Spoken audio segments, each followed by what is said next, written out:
I'm not famous, but I know someone who is, and he's changed my life. So, when you were a kid, did you ever play Simon Says? It's a game that I played all the time when I was little. And in case you don't remember, there's someone who is Simon, and they say, Simon says do X. And you have to do whatever Simon says. But if they don't say Simon says, if you do that action, you're out. So the whole point of the game is to only do what Simon says so you never get out. Well, my life, for a majority of my elementary and middle school years, was like a giant game of Simon Says.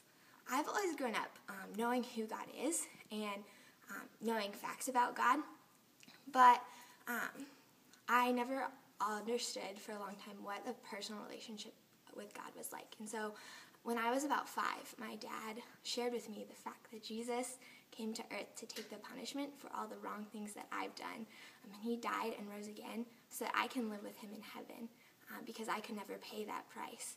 And he asked me, do you want Jesus to forgive you? And I said, yes, I do.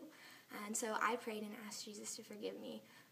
But in my mind, that just meant, okay, cool, I get to go to heaven when I'm older, when I die.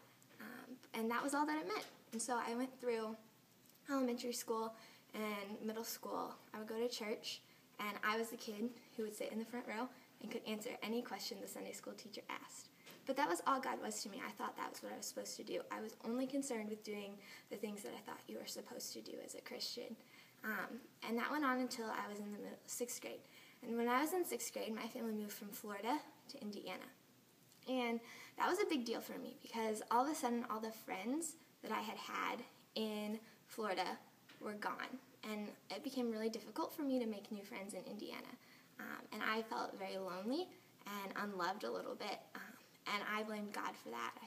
So in my mind, I was like, God, why did you take me away from all the friends that I loved and all these things that I had? And so in a way, I was angry with God. And so I had no desire to be at church or a youth group or Bible study or any of those things. But my parents made me go. But I would sit there and I would still answer all the questions because I thought, you can't be mad at God if you're a Christian. Like, that's not something Simon Says you can do. So I was still playing this game of Simon Says with God. And I never let anyone see what was really going on. But in reality, I wanted nothing to do with him. And this went on until the summer between my 7th and 8th grade year. And over the course of that summer, God was slowly revealing to me who he was, even though I didn't really want to know. And he revealed that God is the one friend who will never leave you and never forsake you. And I realized God wants to have a relationship with me. That's why he sent Jesus, so that he can know me personally and so that I can know him. And so over the course of that summer, I realized I wanted a relationship with God because he wanted a relationship with me. And so since then, I've been growing in my relationship with God. It's a slow process of knowing who God is and learning more about him every day and having him change me from the inside out to make me more like him. And there's this verse that I love. It's from Psalm 51. It says, "Create in me a clean heart, O God, and renew a steadfast spirit within me." And that's what God's doing, slowly but surely, through my relationship with him. He's creating in me a clean heart, a heart that is like Jesus. And so I'm not famous, but I know someone who is, and he's changed my life.